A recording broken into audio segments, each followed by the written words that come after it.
আজ ১ এপ্রিল ২০২৪ সালে পালিত হচ্ছে এপ্রিল ফুল ডে। এই দিনে অন্যকে বোকা বানানোর মজার প্রথা প্রচলিত আছে। আজ জেনে নেব বোকাদের নিয়ে কি বলে গিয়েছেন আচার্য চাণক্য। আপাত বুদ্ধিহীনরাও আমাদের অনেক কিছু শেখাতে পারেন। সম্প্রতি একটি ভিডিও ভাইরাল হয়েছে সোশ্যাল মিডিয়ায়। সেখানে দেখা যাচ্ছে ক্লাসরুমে বড় হয়ে কি হতে চাও। শিক্ষকের এই প্রশ্নের উত্তরে এক ছোট্ট ছেলেটা জানাচ্ছে যে সে বড় হয়ে বোকা হতে চায়। বড় হয়ে বোকা কেন হতে চায়? শিক্ষকের এই বিস্মিত প্রশ্নের জবাবে মুখে সরল হাসি ছড়িয়ে ছেলেটি বলে যে বোকা হলে সে কখনো কাউকে ঠকাতে পারবে না। সত্যি আমরা সবাই বড় বেশি বুদ্ধিমান, কিন্তু যে বুদ্ধি অন্যকে ঠকিয়ে এগিয়ে যেতে সাহায্য করে, সেই বুদ্ধির থেকে যে বোকামি অনেক বেশি, সেই সত্যিটাই স্মরণ করিয়ে দিল ওই ছোট ছেলেটা। সে সত্যি বড় হয়ে বোকা হতে পারবে কিনা তা জানা নেই। তবে আজ এপ্রিল ফুলের দিনে আমরা জেনে নেব বোকাদের নিয়ে কি বলেছেন আচার্য চাণক্য। প্রতি বছর এপ্রিল মাসের প্রথম দিনে এপ্রিল ফুল পালিত হয়। এই দিনে অন্যকে বোকা বানিয়ে মজা করা হয়ে থাকে। বিশ্বের বিভিন্ন দেশে এপ্রিল ফুল পালিত হয়। অনেক দেশে এপ্রিল ফুল পালন করার জন্য ১ এপ্রিল সরকারি ছুটি হিসেবে ঘোষিত। চাণক্য বলেছেন যে একজন বুদ্ধিমান মানুষ যেমন নানাভাবে তার বুদ্ধিমত্তার পরিচয় রাখেন, তেমনি একজন বোকা মানুষ তার কার্যকলাপের মধ্যে দিয়ে বোকামির নিদর্শন ছড়িয়ে রাখেন। বুদ্ধিহীন মানুষদের খুব সহজেই চেনা যায়, ছলনা নেই।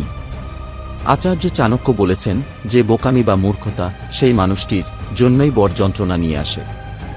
এই ধরনের মানুষেরা অনেকটা সন্ন্যাসীর মতো, কারণ সন্ন্যাসীদের মধ্যে যেমন কোনো ছলনা নেই, তেমনি এদের মধ্যেও কোনো ছলনা নেই। কি করা উচিত এবং কি করা উচিত নয় সে সম্পর্কে এদের কোনো সঠিক ধারণা নেই। সেই কারণে এদের জীবনে অনেক সমস্যার মুখোমুখি হতে হয়। অন্যের থেকে এরা সহজে আঘাত পান। বুদ্ধি ছাড়া সম্পদ অর্থহীন। যদি কারোর ঘরে সম্পদ থাকলেও বুদ্ধি বা জ্ঞান না থাকে, তাহলে সেই সম্পদ মূল্যহীন বলে জানিয়েছেন চাণক্য। জীবনে উন্নতির জন্য শিক্ষা সবচেয়ে জরুরি বলে তিনি জানিয়েছেন। যদি জ্ঞান থাকে আর সম্পদ না থাকে, তাহলে সেই ব্যক্তি নিজের বুদ্ধি বলে জীবনে প্রচুর অর্থ উপার্জন করার ক্ষমতা রাখেন। বিজ্ঞানের সর্বত্র পুজো করা হয় বলে জানিয়েছেন চাণক্য। আর বুদ্ধিহীনের হাতে সম্পদ থাকলেও সেই সম্পদ ধরে রাখার বিদ্যা তিনি আয়ত্ত করতে পারেন না। বুদ্ধিহীনের পরামর্শ।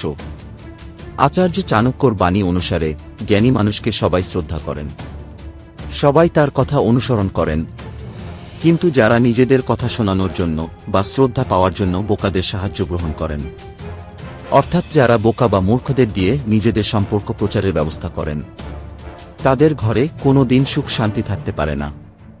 এদের ধরে কোনো দিন লক্ষ্যে অবস্থান করবেন না। বোকার থেকে শিক্ষা। গাধাকে সাধারণত বোকা প্রাণী বলে মনে করা হয়, কিন্তু গাধার থেকেও অনেক কিছু শেখার আছে বলে জানিয়েছেন চাণক্য। একটি গাধা আমাদের ৩টি জিনিস শেখায়। প্রথমত, নিজের কাজ শেষ করার আগে কখনো থামা উচিত নয়।